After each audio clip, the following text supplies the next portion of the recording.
everyone. Some of you here might know me. I feel like I'm here at homecoming with a lot of my Master Gardener peeps. Like I said, I've been a Master Gardener since 2017, and it has just opened my world to all these great design possibilities. And I said to myself a couple of years ago, I said, wouldn't it be cool to take my design experience and turn it into something that I can share with other people? And I'll give you a little bit more information about me and how I became interested in design. So I used to live in LA. I'm originally from Toronto. I have a whole sordid past up there, and forgive my accent if you hear me saying some strange things. But I lived in LA for 5 years, and I decided to go back to school. I got a design degree at night with 2 small children, my husband working full-time. And we learned the basic principles and elements of design. And I had a design business where I helped flip apartments in the Valley. And all those 2-story walk-ups that you see in those fun Quentin Tarantino movies and anything you see about Hollywood, I would help investors flip those, and we would change the paint colors, we would change the interiors, we would name the property, and we'd get to change the landscaping. And I would do contract work for all of that, and it was fantastic fun. And then with my degree, I was able to use all those things, but the one thing I loved the most was flipping out the gardens. So 5 years into that, we moved to Texas, and I sold my business, and I was flummoxed by how hard it was to garden in Texas and how everything burst into flames the minute I put it in the ground. But my mother-in-law, who lives down in Johnson City with her husband at the Bamberger Ranch, she was a master gardener, and she encouraged me to join. And so it was kind of like a convergence of talents and joy that brought me into gardening and into design. So the purpose of my presentation today is to take the elements of design that I used when I was designing interiors and exteriors and doing things that had to do with properties, and taking that and merging it with what you can do in your own garden. And a lot of people, when they say, oh, I really want to do something with my garden, I just don't know what to do, and I can't afford a landscaper to come in, and I don't want something huge and fancy, but I don't know where to start. I love these plants, I love gardening, my backyard could use some improvements, what do I do? So the purpose of this presentation is for me to give you some tips and tricks. This is the magic. This is what happens behind the magic when you see the magician's tricks and you're like, how do they do that? I'm going to take some what people think very sort of complex concepts and make them very simple and give you some examples of how you can achieve these things. And I can take a question or two as we go into the presentation, and I'm happily going to take some questions at the end as well too. So I hope you enjoy. Before I start, oh, this is my butterfly picture. I always have to put that in there. But I took that last year, and there we go. Okay, so I need to tell you, because we are sponsored by TRWD, and they, every time the Master Gardeners do a presentation, TRWD supports us financially. So the tie-in with TRWD in this presentation here today, and there is a video, unfortunately, I can't get it to play with sound, and it'll be Dick Pafford talking in the background with his voice, you'd recognize it. But what I do try and achieve with all of my garden design is to use drought-tolerant plants, not necessarily all Texas natives, but plants that don't require a lot of our valuable resources like water.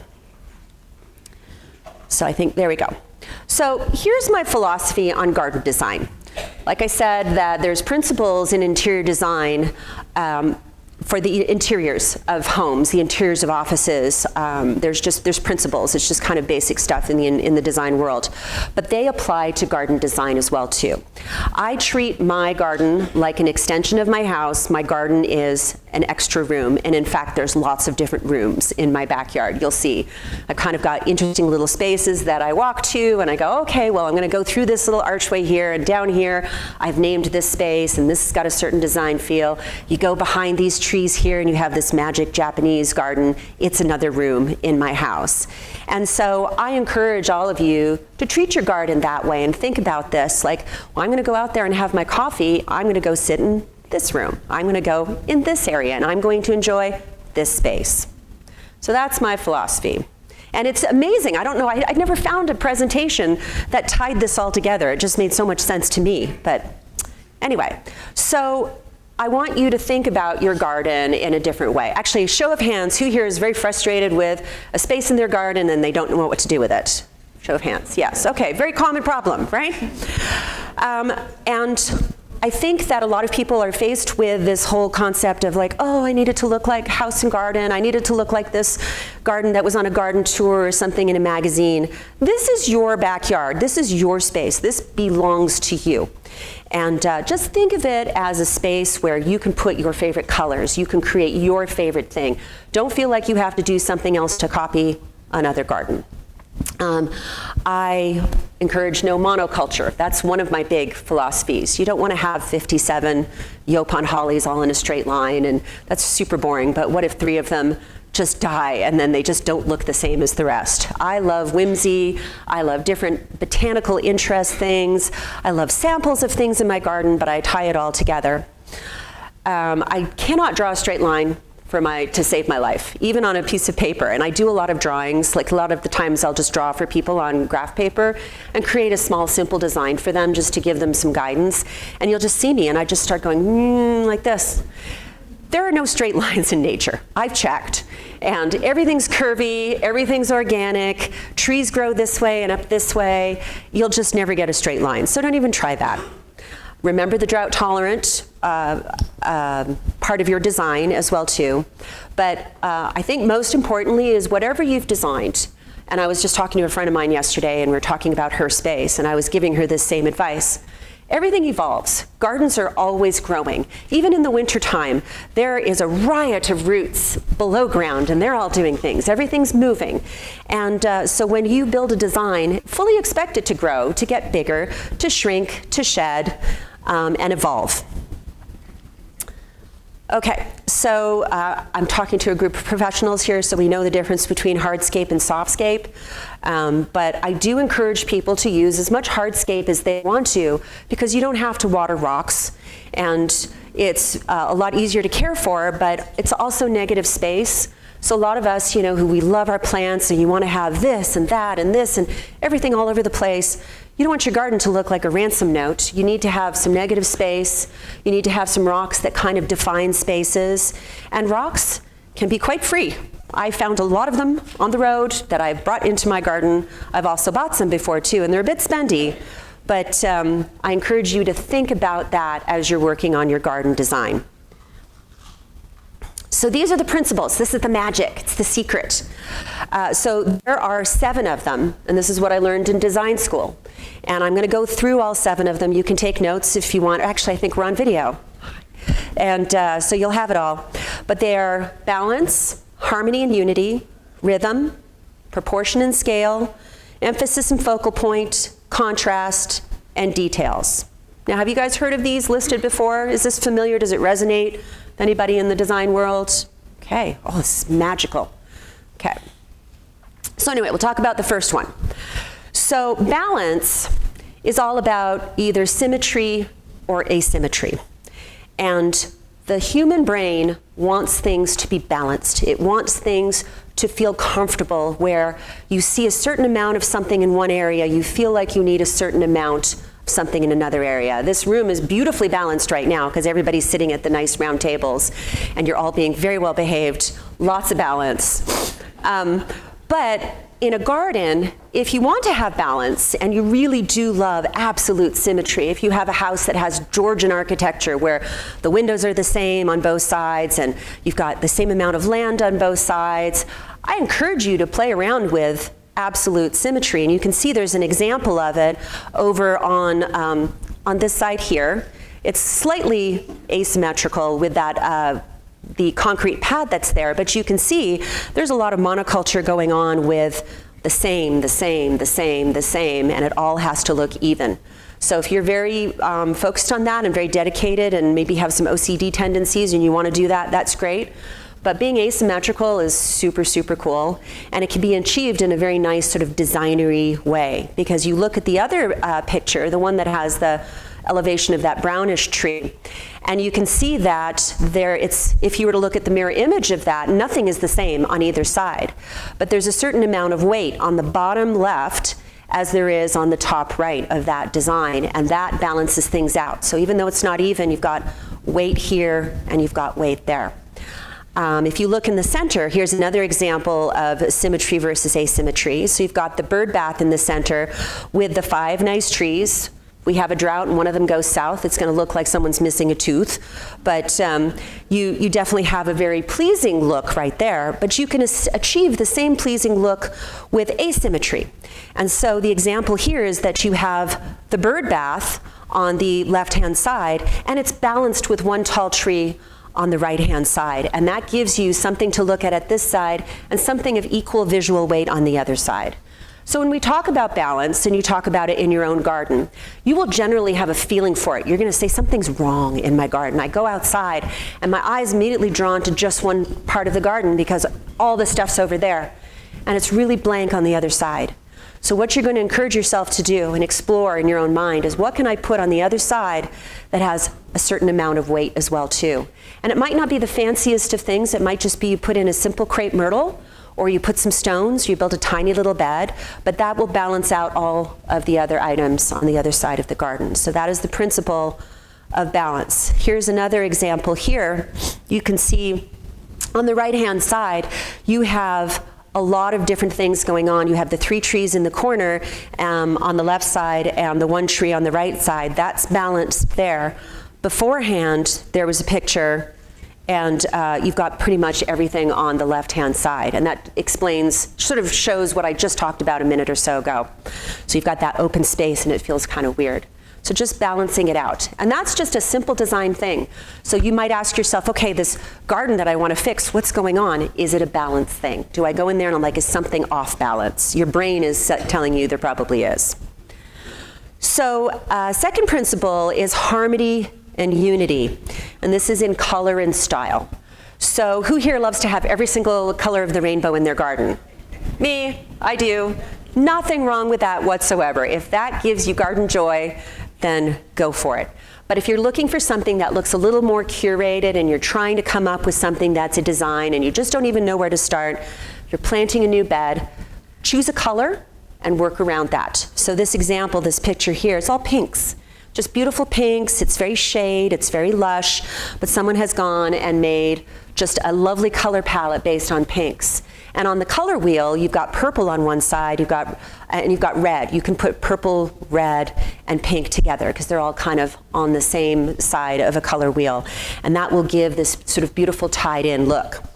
Another way to achieve harmony and unity is to come up with a theme.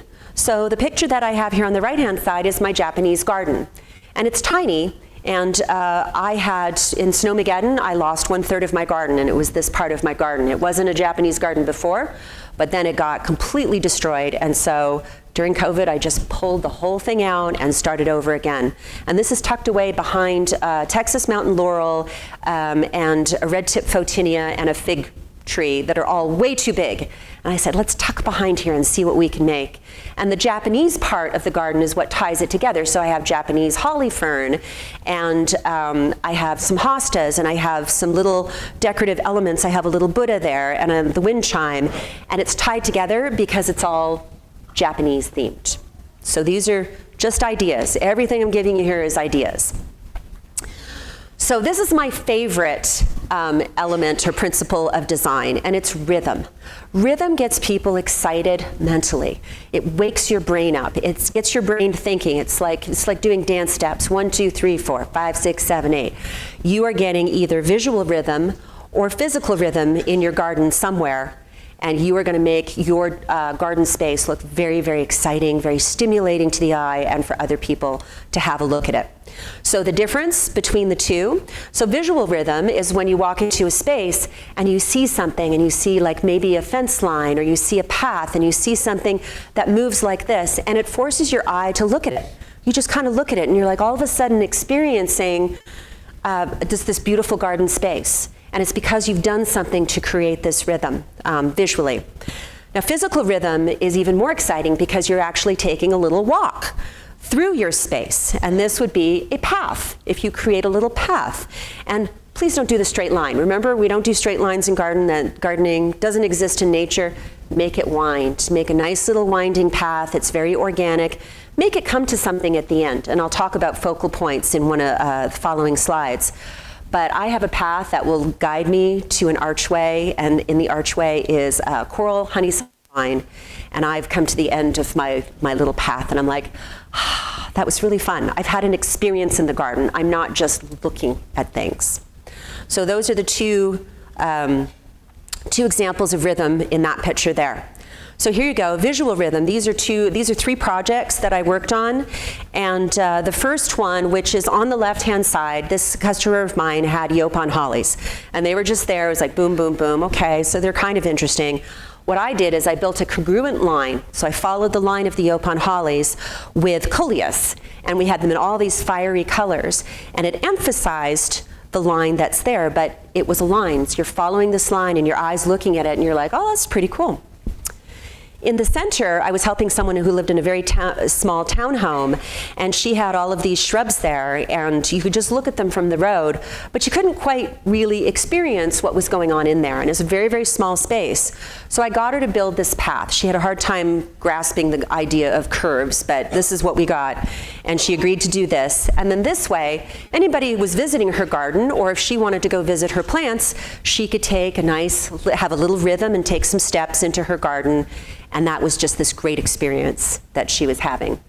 Another example of visual rhythm is adding a layer of rocks in front of some shrubs. And a lot of people have problems with shrubs here, especially if there's shade and you can't get grass to grow. And everybody's like, what about this area that I just can't get anything to grow in? Put some gravel in there. You know how many different types of gravel there are? Have you guys ever gone to Texart Stone and seen? It's like I'm a kid in a candy shop. You can go with a Home Depot bucket. It'll cost you $14. You show them the bucket, pay the fee, and you can go and you can just fill them with rocks. It's like collecting Easter eggs. It's so much fun. So anyway, those are examples of rhythm that are very, very easy to add into your garden. Another way of doing rhythm is repetition. So with this picture here with these big stone orbs, I don't have those in my garden. I have no idea how much they would weigh, but somebody curated this look, and as you're walking up to that person's front door, you're seeing the same thing, the same thing, the same thing, same thing. It's not necessarily monoculture, but it's very interesting because they've created a pattern. And so your eye looks at the pattern as you're walking up there. But a very simple way of creating visual interest here with these three plants. Take three pots in your garden, make them all the same color. Go get something ceramic and bright, maybe yellow. Put the same three things in it and just make a little pattern somewhere in your garden, and that will create that same visual interest. So there's rhythm. Does anybody have any questions so far? Yes. Speak. What was the name of the rock place again? Oh, Texart Stone. I think it's on Continental and Davis. You can just drive right in there, and if you're getting more than just the bucket worth, I think you have to drive your vehicle on, get it weighed, go get your rocks, and then weigh again. But they've been around forever. They're amazing.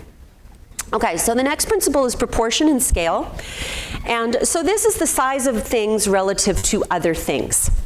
So have you ever driven past someone's house and they have like this, maybe one-story beautiful ranch house, and then you can barely see it because they have huge pampas grass in front, or they have this massive tree that's super tall. The proportion of those plants relative to an average size house are off kilter, and it will make the house look smaller. The trees or the bushes look out of place.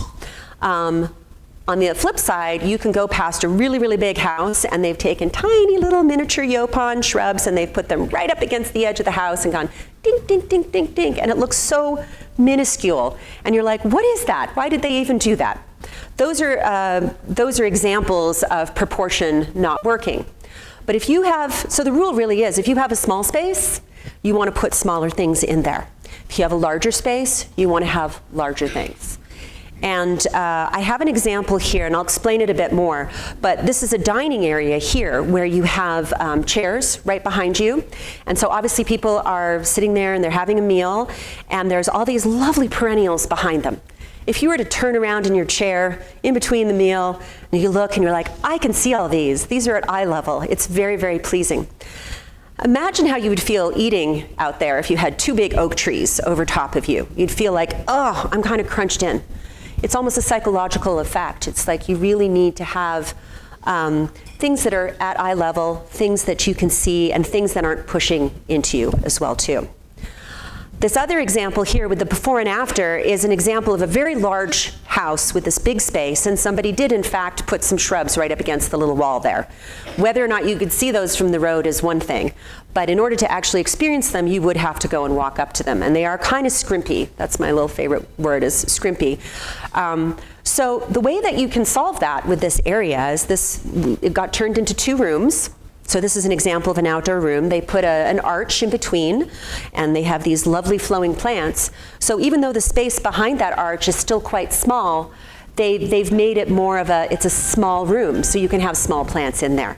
But before, on the before picture, it was a very, very large room. Does that make sense? So those are examples. Here's another one here. So if someone has a smaller backyard, and maybe you have some shrubs that have overgrown over the years, and you've got some things collected there, and you're like, I'd really like to entertain out here, but it's just cluttered and it feels really crowded. Well, the picture that's on the left-hand side here is really, they've got shrubs that are too big, and they look like they've probably been carved a lot. They have like this messy grass space. Just over here, you can see there's probably some other very large shrubs. And then they have this big hot tub. So you can imagine sitting there with a little chair and kind of going, okay, so I'm like really crowded in. So what was done is they pulled out all of the shrubs. They put in little tiny shrubs. And then they also took that small area and made little small spaces within the small area to make it feel like that small area had lots of rooms. So when I say rooms, they're the area that has the Colorado stone and the small little shrubs. That's kind of one defined space. Then someone went and they put new grass in that other defined space. And then where they removed the big shrubs and put the little shrubs in with more river rock, another defined space.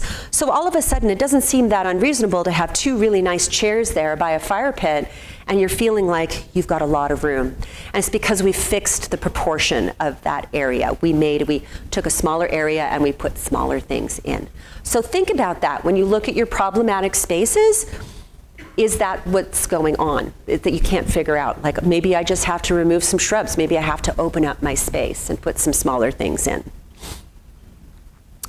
So emphasis and focal point is another area that I like to go to, and this is like the drama part. This is the drama part of design, and a lot of people don't think they have this. And if you have, who here like has, clearly nobody here has just a square backyard with grass in it, right? Because this is the Grapevine Garden Club. But with people who do, maybe have 1 or 2 things in a corner, like, okay, so what can I do that's easy to add visual interest?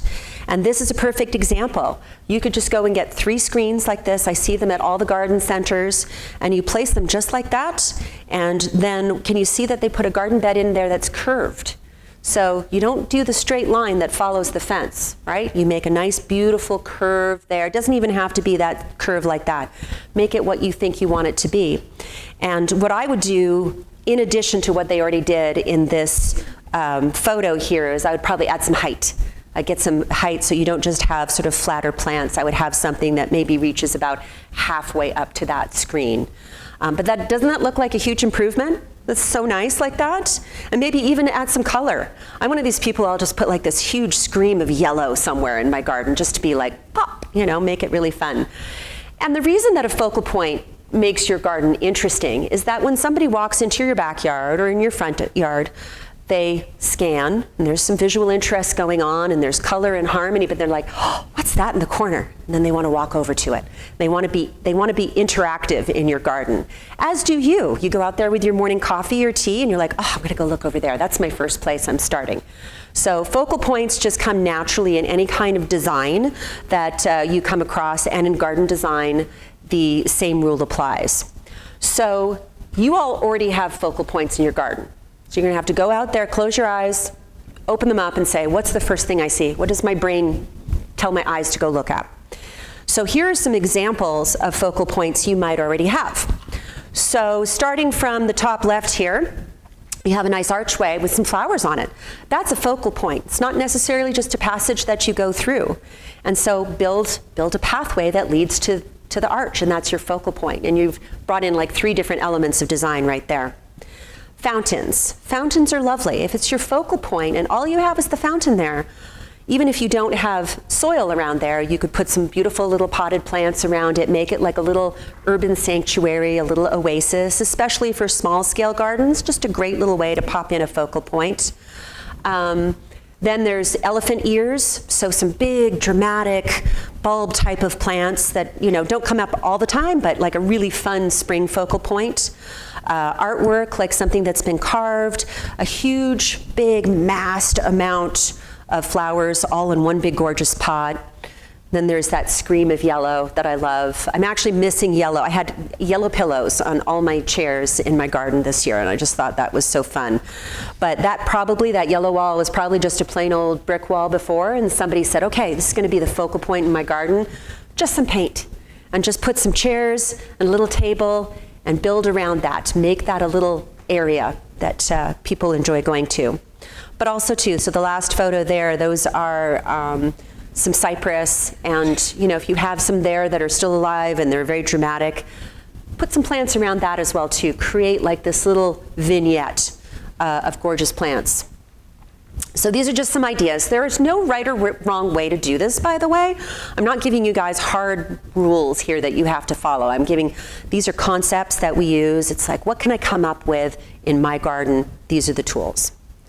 So other focal point ideas of things that I love working with. So this is a Peggy Martin. It's actually 2 of them.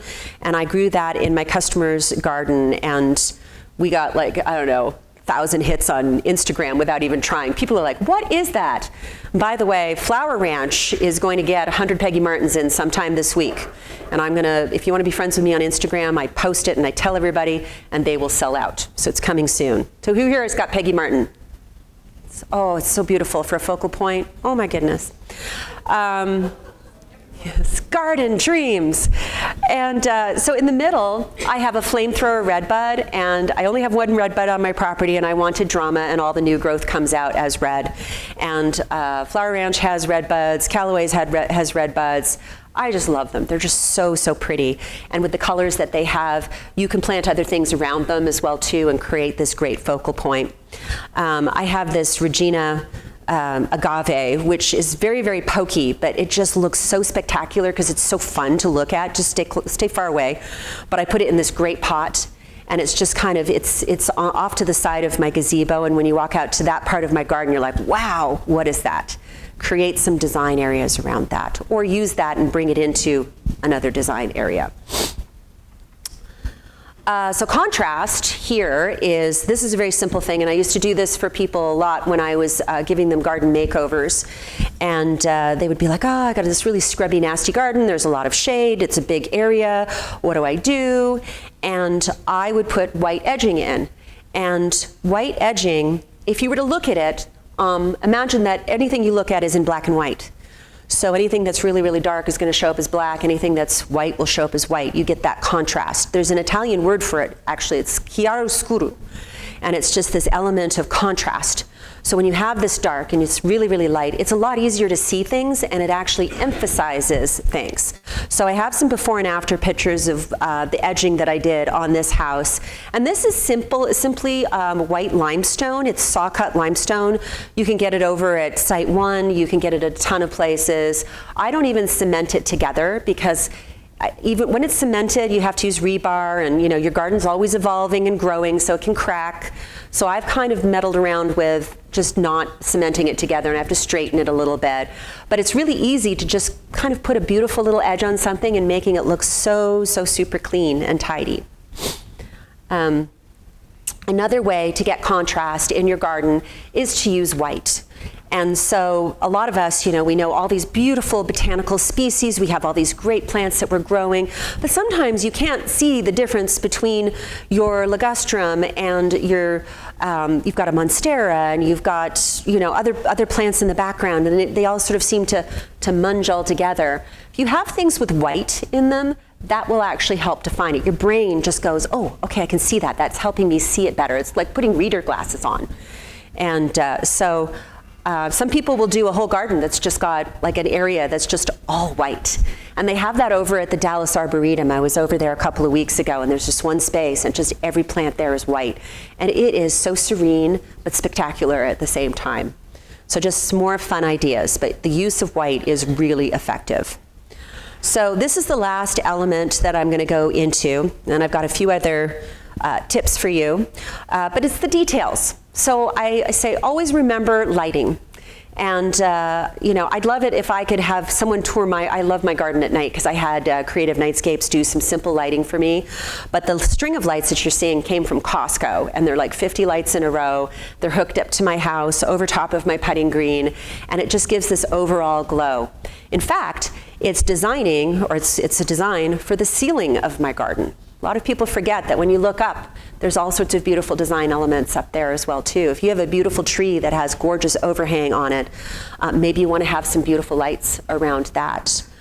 Also, I put frogs in my garden, and I just love frogs. My daughter was collecting them when she was a little girl, and I said, oh, this is really fun. I was always looking for frogs for her.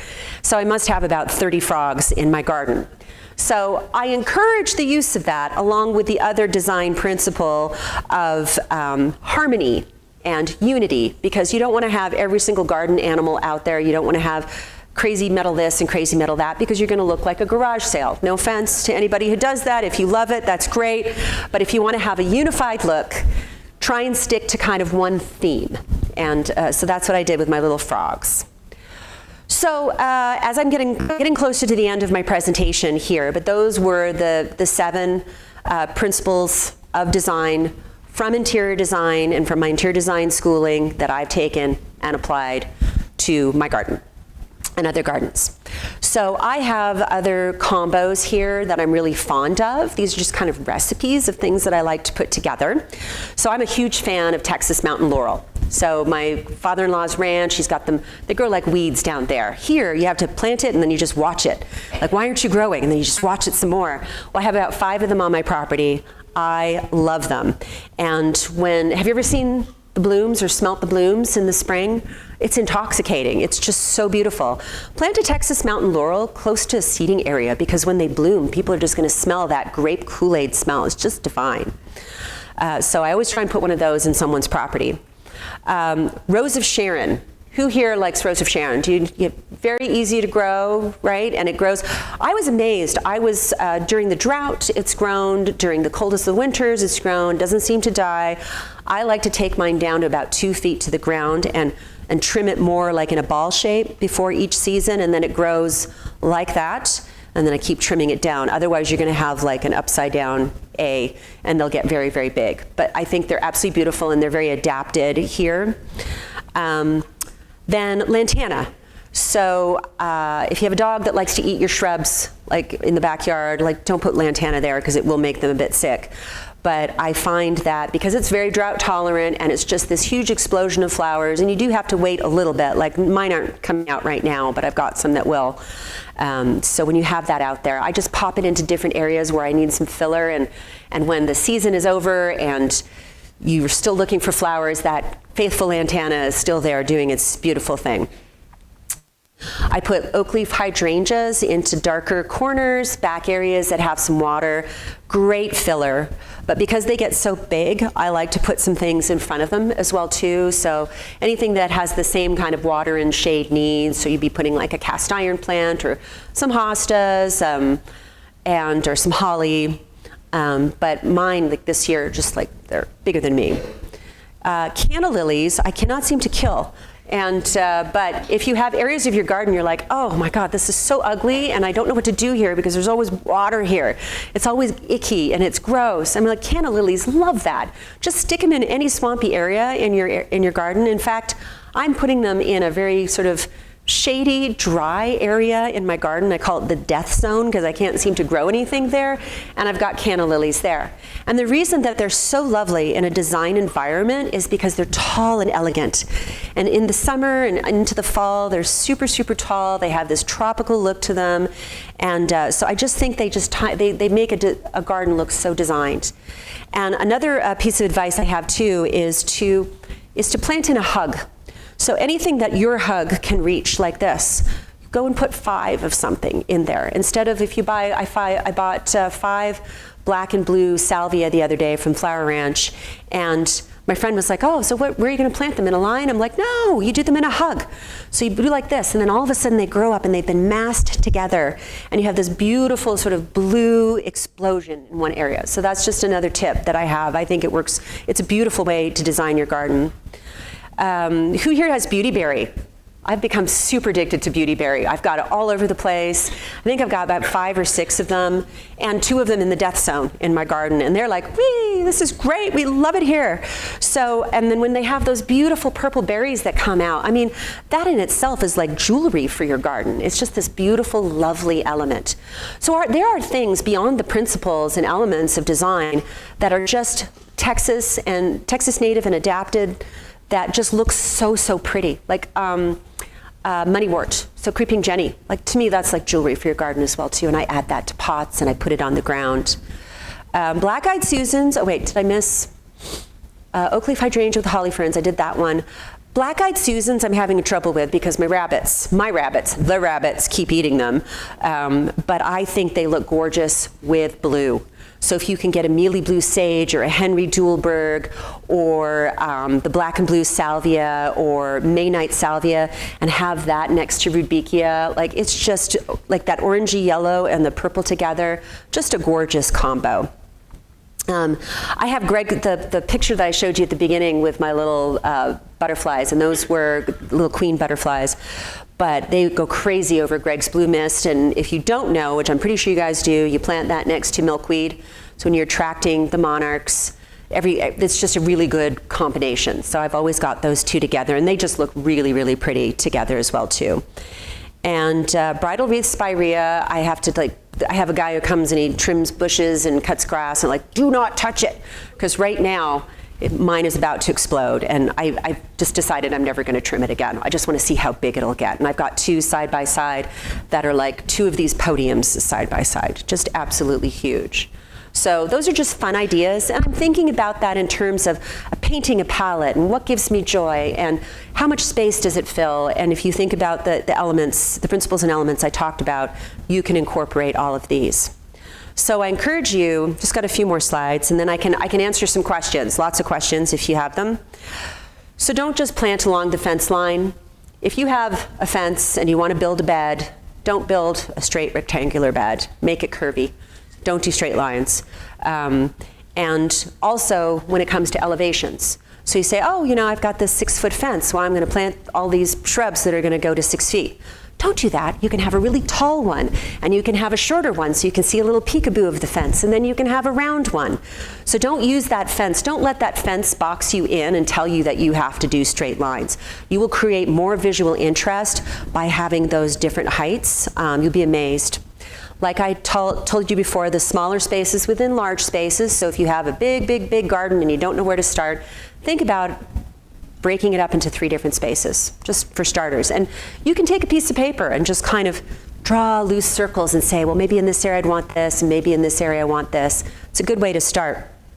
I talked about the gravel rocks, the paver stones, multiple levels and different heights. It's very hard for me to do on my property. I realized I moved here 16 years ago from LA where everything was on a hill. There was just no flat anywhere.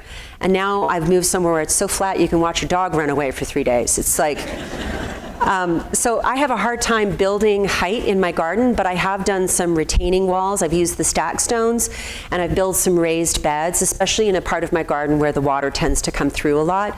So if you can think about ways where, hey, where can I put a little bit of height? You might not have the ability to do stairs or anything down, but doing something where you can lift things off the ground will give some visual interest as well too.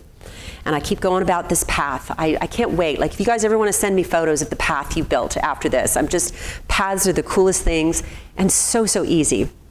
And I spoke about the ceiling of the garden. So back to the very practical stuff.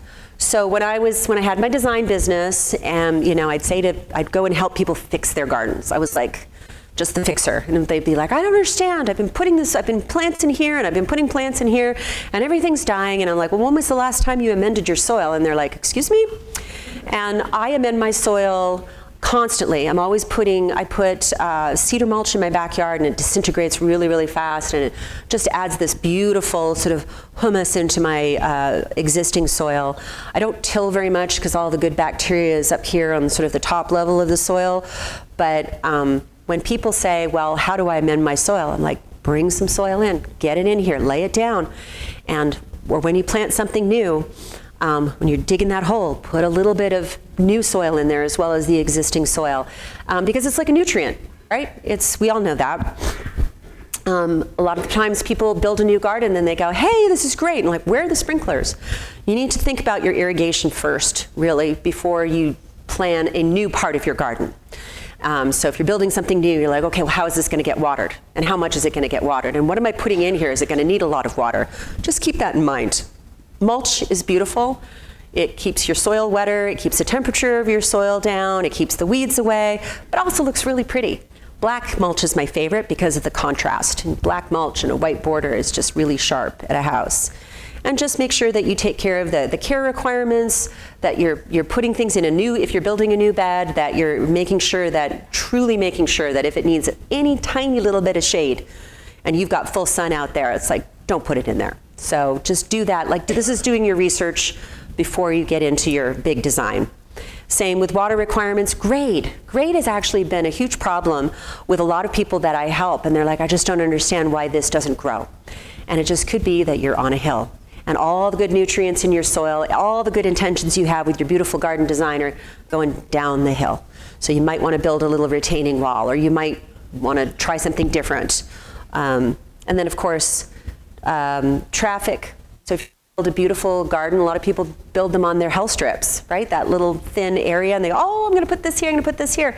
Garbage trucks come by, kids are throwing their litter there. Just think those things through before you invest with your time. And then, of course, HOA. I have had examples of like, oh, okay, you should put gravel here, and you should do this here and do this here. And then I get a phone call, and they're like, Sian, we installed all of that, and the HOA sent us a complaint letter. So there are a lot of HOA. I don't live in an HOA, so I can do whatever I want.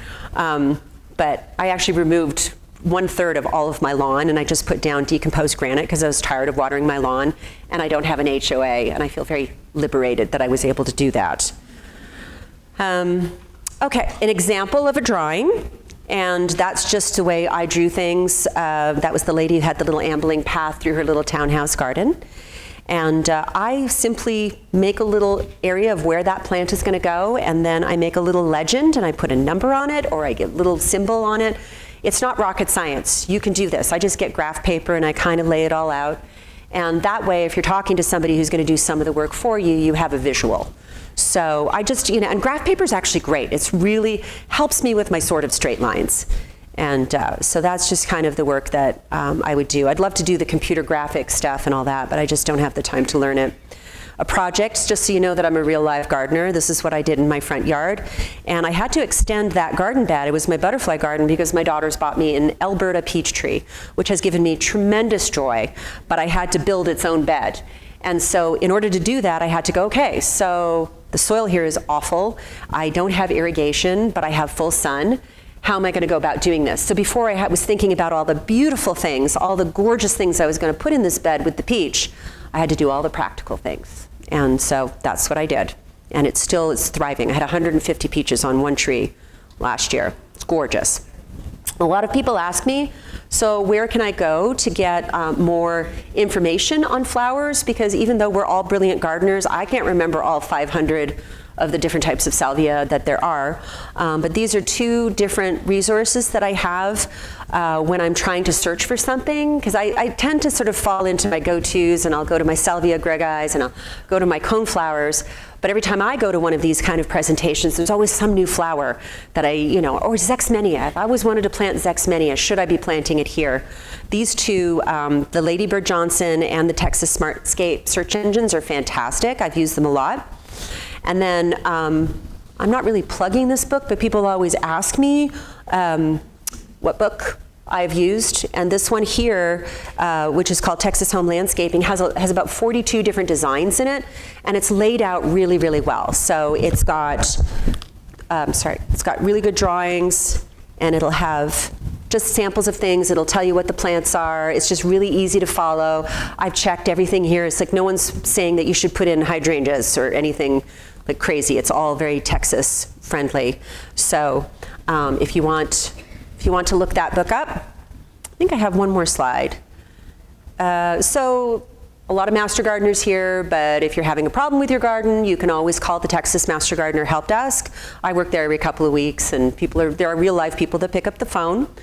And if you are looking for a landscape designer, if you've decided I still don't want to do any of this myself, your best resource is to go to a local garden center, and typically all the landscapers there are the ones that are within a general region. It's very important if you're going to hire a landscaper, get someone who lives within a few miles of you, because the back and forth and trying to communicate with them and going to pick plants from them, that proximity I find is just super, super important. I keep thinking there's no more slides. Okay, there's no more slides. So thank you so much for listening to me ramble on about my favorite topic. At this point, does anybody have any questions? There's got to be one. Oh, in the back there, okay, with the white sweater. What else is in your dead zone? What else is in my dead zone? Okay, so purple heart. Purple heart will grow anywhere. Like, so my dead zone is, so it's all sand. It gets full western exposure sunset, just comes down and just, and it's just crazy how hot it is out there. I have Salvia greggii, I have ditch lilies, I have monarch milkweed, I have Shasta daisy, I have drift rose, I have a couple of abelias, and I only water twice a week out there, barely hand water. So. Any more questions? Yes, over here. I have two design questions. Mm-hmm. The first one is a driveway that, a fence, a driveway and a fence and no land. You know, a long driveway, a long boring fence. So that's one design problem. And the second one would be if you've got a backyard that instead of going up, it drops off. So you've got your little retaining wall, and then you can't see what is beyond that. So what is it that could draw you to go down there, or to engage in even landscaping down there if you really can't see it and admire so it? I'll address your first question, which was you have a driveway and then just a fence and nothing there. If you have any kind of sprinkler head nearby, like maybe as the grass starts somewhere, you can draw off that a little bit with like maybe a dripper, and I would put a couple of pots there. Nothing more, because it's a dead zone, literally. Hanging baskets, people do that a lot, but I find that with the Texas heat, like they just get dried out. They're always dying. So something close to the ground, something that's very drought tolerant, because you're going to get radiant heat from your driveway that is going to bounce to that area. So maybe even some succulents in pots, maybe dedication to hand watering them a little bit, or put a dripper in those. That's what I would do. And then also make sure that if any vehicles coming in there aren't going to smash it. My children, yes, that's what they used to do with my plants out there. With the drop-off area, so yes, it's tricky, because when you have that area and you don't see anything down there, you've actually got a couple of issues. You've got an erosion issue. You've got some retaining wall there, but anything that goes further and further down, the soil in there, if there's rain, there's runoff, there's gravity. So I would probably plant a couple of things that are quite tall. So maybe a couple of crepe myrtles, so you could see them. Maybe 3, like if you had the space, and then you're like, oh, you've got some visual rhythm going there as well too. But also too, because then the root system from those trees would help encase that ground there and maybe have a little bit less erosion. I doubt you would have green grass down there, but that's what I would do as a designer. Okay. Okay, over there in the blue shirt.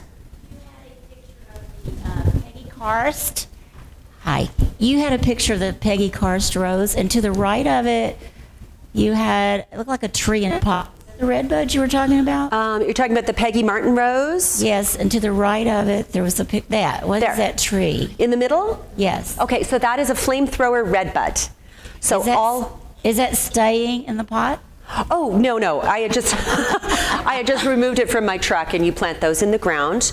And I Okay. find that they but you know what? I think there are people who, if you had a very, very big pot, yes, I guess you could, but so there's so many different kinds now that are out there. There's another one, I can't remember what the name is, but all the new growth is green, but then it blends into being a red one. So, but they do like to be a little bit understory. They like to have maybe some nearby shade as well too. So, but that's what it is. It's a red bud. Okay, great. Flamethrower red Yes, bud? this particular one is called Flamethrower. And they're selling them all right now. Like, I think right now, just as someone who's been purchasing plants for a decade, go buy your things now. Go searching for them now, because everything gets picked over. And I know that Callaway's on 26 has a great selection out there. And that's where I've gotten some really good ones. Yes. Okay, here in the green shirt. My friend who lives in Farmersville, so that's a little bit away. Uh-huh. I was over at her house and she was asking me what to plant. Her yard is full of crawdads, little moms. We Oh. stick bacon down in them, they'll come out. Oh my goodness. Besides having a well, okay, which she Right. doesn't want to do. She's worried about what to plant, and I was confused if those crawdads would really interfere with anything. Trees, I mean, she's got a blank yard, so she wants trees and shrubs. Right. Does the crawdads matter? Well, I think that I'm gonna say that I probably don't have the answer to that, although I think that they would provide really good aeration in the soil. But if you're encouraging a critter to come to your property, I don't know if that's the best thing for your. Was in her water table underneath? Yeah. Must be very hot. Well, it must be very good then. So maybe that's a sign. Didn't necessarily drop tolerant plants. But I think if she's trying to combat, The roots are not gonna. Yeah. It would just disturb anything she plants, I think. right. If anything. I would say that she probably should try and find a spot where she encourages the crawdads, and then choose another spot where she said no crawdads. This is where I'm going to have my design, and start there. Down there. Yeah. Hey. Okay, over there. Yes. I remember my second question. Okay. So how long has that Alberta peach been in the ground, and you have any special ways to plant it, what to plant it in and all that kind of stuff? So it was really bad sandy soil before. So I amended the soil and I added some soil there. I've had the Alberta peach for 5 years. I got it at Mike's Garden Center. My daughters did. And I have never fertilized it. I have just pruned it a little bit at the pruning time. And I put a squirrel spike on it so they can't go up there and steal the peaches. But I literally, well, you know what? I think one thing that probably really helped is it was right next to all of my perennials that were they attracted pollinators. So I had tons and tons of bees all over my peach tree. And I don't really know how long it will cycle and continue to give me peaches like that. But last year was 5 years in was my biggest crop. It took a couple years to even get some. But it's an Alberta with a letter starting with E. Yes, in the very back. I'm one of those who can't resist anything that's different. So, again, you mentioned Callaway's for special plants, perhaps, but where else can we source, unusual red buds and other things? Because, I find most of them are just the same everywhere I go. Okay, so yes, different places to source plants. So there's Painted Flower Farm, which is, I think, in Denton. I was just there, and they do all Texas natives. Everything looks a little scraggly, but you have to kind of buy it, get it going. And they'll have things like buckeyes, and they'll have quince, and really just really interesting type of plants, but they're almost all Texas natives. So that could be a place to look. Blooming Colors on 26 is pretty interesting because the people, one or two of the people that are there are professional horticulturalists, so they can bring in some very interesting specimens. And so I like going there. I don't go to Home Depot or Lowe's, but every once in a while you'll go there and you're like, who ordered that? Where'd that come from? And like a pomegranate tree. Has anyone ever grown a pomegranate tree? So yeah, okay, so I have one, and Snowmageddon kind of did a number on it, and I have to wrap it in the winter just around the base to keep it warm. But those are showing up everywhere, and you can actually get one of those at Home Depot if you want. The name of it is called Wonderful. So if you get the Wonderful, it will grow to 8-9 feet high and produce the big pomegranates.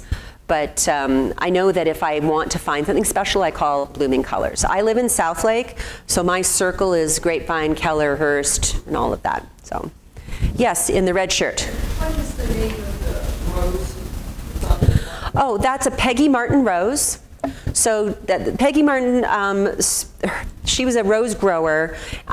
During Hurricane Katrina, she lost all of her roses. And when she went back when they were clearing everything up after the storm, everything was gone. She was devastated, but there was this one rose left. And it was kind of, it needs full sun, yes. And so that's what so it now is growing quite prolifically, and it's being sold everywhere. It will have these huge long canes that you can trim if you want, or you can espalier them and kind of get them to grow like it's. I cut everything off of mine from about chin height down. So you see the stems, and they're about the thickness of my thumb, and then you have all these cascading green leaves. And in sort of April, May, June, you'll see this huge fluorescence of flowers. And then after that, it kind of dies back a bit, and then you can trim it a little bit after that. But they get quite big and they're quite lovely, but you do need to have a trellis and you need to have something to kind of hook the branches onto, or an arch. Yes?